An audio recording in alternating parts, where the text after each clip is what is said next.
Robin Sharma 200 ta hayot darsi. Ushbu kitobda 200 ta hayotga oid dars, ya'ni tamoyillar, maslahatlar berilgan.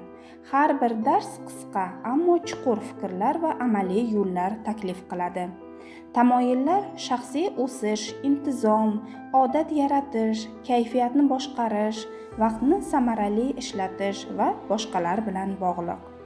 Robin Sharmaning darslari nazariy emas, balki amalda ishlatilishi mumkin bo'lgan maslahatlar sifatida tuzilgan. Masalan, kamroq uxlang. Muallif 21 kun davomida har kuni 1 soat erta turishni taklif qiladi. Bu odatga aylanadi va hayotingizga qo'shimcha vaqt qo'shadi. Uyqu sifatiga katta e'tibor beriladi. Muallif miqdordan ko'ra sifat muhimligini ta'kidlaydi. Asarda fikrlarni yozib borish muhimligi ko'p tilga olinadi. Yangi g'oyalar, ilhom va ichki fikrlar kun davomida paydo bo'ladi va ularni yozib qo'yish shaxsiy o'sishga yordam beradi.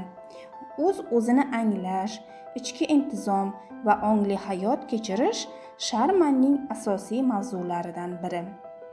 Sharmaning fikricha, o'z ustida ishlash bu eng yaxshi investitsiya. Kitobda muvaffaqiyat uchun doimiy o'zgarish va o'sish yo'li taklif qilinadi.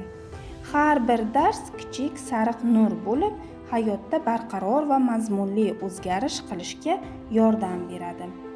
Hayotdagi oddiy narsalarga minnatdor bo'lish g'oyasi ko'p takrorlanadi. Kunlik quvonchlar, kichik yutuqlar va atrofdagi insonlar bilan aloqalarni qadrlash muhim. Kitobning maqsadi bo'lsa, o'quvchilarni har kuni yaxshiroq hayot kechirishga undaydi.